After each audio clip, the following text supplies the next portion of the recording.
Bonjour et bienvenue, voici notre tour d'horizon économique, géopolitique, sanitaire et boursier. Nous sommes le mardi 11 mai. Et pour comprendre comment tourne la planète finance, c'est sur la bourse au quotidien et nulle part ailleurs. Et l'épisode du jour s'intitulera C'est peut-être le dernier jour pour acheter, ou peut-être était-ce le dernier jour pour vendre. En tout cas, la secousse est rude. Le CAC 40 glisse, on va dire dérape, de moins 2,5% maintenant, vers 6240, c'est-à-dire en deçà de la zone de résistance des 6270, effacée donc fin avril, ce qui avait permis au CAC d'aller tutoyer les 6004 pas plus tard qu'hier, et au CAC 40 Global Return d'aller tutoyer les 18 000, puisqu'on s'est hissé au-delà des 17 900. 15% de hausse depuis le début de l'année. On parlait d'un rattrapage par rapport aux valeurs techno qui ont commencé à corriger. Et hier, elles ont pris une grosse claque de moins 2,5%. Mais depuis le 29 avril dernier, en fait, les technos ne cessent de corriger. Et le Nasdaq matérialise une configuration de type îlot de retournement, qui est moins évident sur le S&P 500, qui est quand même plus représentatif en fait de l'état du marché américain. Mais quand on regarde les dérivés du S&P, on s'aperçoit que là aussi, il y a des îlots de retournement. Et puis, sur le VIX, le baromètre de la peur, on est à plus 10% en préouverture de Wall Street. Donc autrement dit, la chute que l'on a observée hier n'est pas décisive ni pour le Dow Jones ni pour le S&P. Par contre, pour le Nasdaq, la cassure des 13 700, et c'est une cassure franche, crée une nouvelle situation. Or, si le Nasdaq accélère maintenant, que les 13 700 sont enfoncés, je ne vois pas comment le S&P va pouvoir tenir.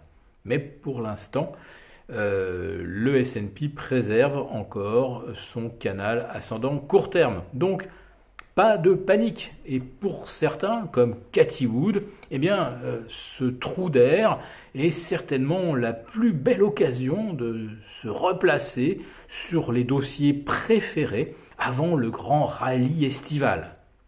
Ou alors, le sell in May and go away, cette fois-ci, se vérifie.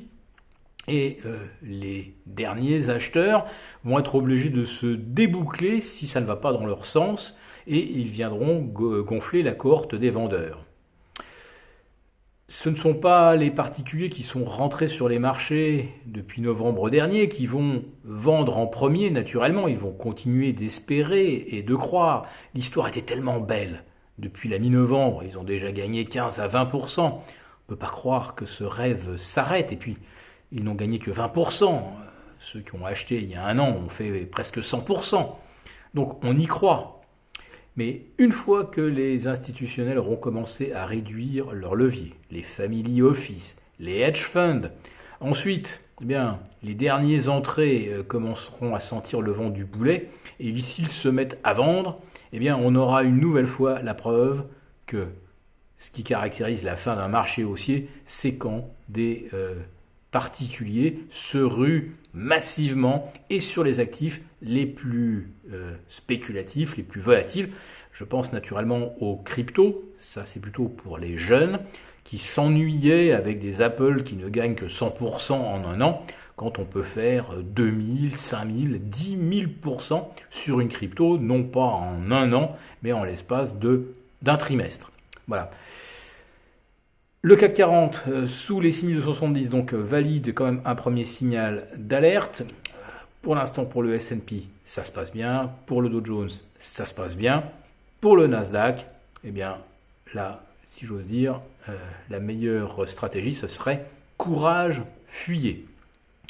Et la fuite sera vraiment absolument nécessaire et indispensable à partir du moment où les marchés auront compris, ou pourrait même contraindre d'ailleurs la Fed a changé de discours parce qu'on ne la croit plus.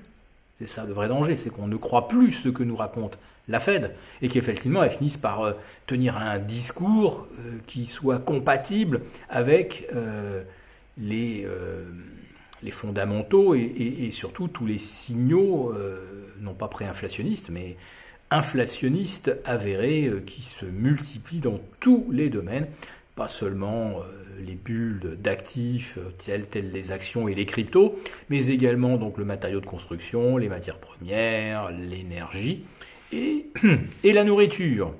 Voilà.